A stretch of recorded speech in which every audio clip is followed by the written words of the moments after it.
ಯಾಕೋ ಮಗ ಹಿಂಗಿದ್ಯಾ? ಏನಾಯ್ತು? ಆಗ್ತಿಲ್ಲ ಮಗ, ಎಷ್ಟೋ ತಡ್ಕೊಳ್ಳೋದು. 90s ಕಿಡ್ಸ್ ನಮ್ಗೇನು ಗೊತ್ತಿತ್ತಾ ಸಡನ್ ಆಗಿ ಕಂಪ್ಯೂಟರ್ ಟೆಕ್ನಾಲಜಿ ಅಂತ ಈ ಪ್ರಪಂಚ ಎಷ್ಟು ಫಾಸ್ಟಾಗಿ ಅಡ್ವಾನ್ಸ್ ಆಗುತ್ತೆ ಅಂತ? ಎಷ್ಟೇ ಪ್ರಯತ್ನ ಪಟ್ಟು ಟ್ರೈ ಮಾಡಿ ನಿಂತ್ಕೊಳ್ರು ಹೊಸ ಗೂಟ ಹೊಡೆದು ತಡೆದು ನಿಲ್ಲಿಸ್ತಾರೋ. ಲೋ ಮಗ, ನಾವು 90s ಕಿಡ್ಸ್ 4 ದಶಕಗಳು ನೋಡ್ತಿದ್ದೀವಿ. ಹೋದ ಶತಮಾನದಲ್ಲಿ ಹುಟ್ಟಿ ಈ ಶತಮಾನದಲ್ಲಿ ಬದುಕ್ತಾ ಇದೀವಿ. ಆ 80s ಕಿಡ್ಸ್ ತರ ಕಾಂಪ್ರಮೈಸ್ ಆಗ್ಬೇಕಾ? ಆ 2K ಕಿಡ್ಸ್ ತರ ಆಟಿಟ್ಯೂಡ್ ಆಗಿ ಇರ್ಬೇಕಾ?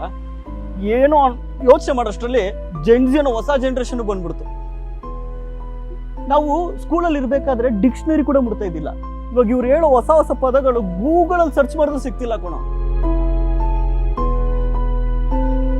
ಮಗ, ನಮ್ಗಿಂತ ದೊಡ್ಡವರು ಯೋಚನೆ ಮಾಡಿ ಮದ್ವೆ ಆಗ್ತವ್ರೆ, ನಮ್ಗಿಂತ ಚಿಕ್ಕವರು ಯೋಚನೆ ಮಾಡ್ದೇನೆ ಮದ್ವೆ ಆಗ್ತವ್ರೆ. ನಾವು ಯೋಚನೆ ಮಾಡ್ಬೇಕಾ ಬೇಡವಾ ಅನ್ನೋದೇ ಒಂದು ಯೋಚನೆ ಆಗ್ಬಿಟ್ಟಿದೆ ಕಣ. ಲೋ, ನಾವು ಚಿಕ್ಕ ವಯಸ್ಸಲ್ಲಿ ಇರ್ಬೇಕಾದ್ರೆ ಏನಂತಿದ್ರು?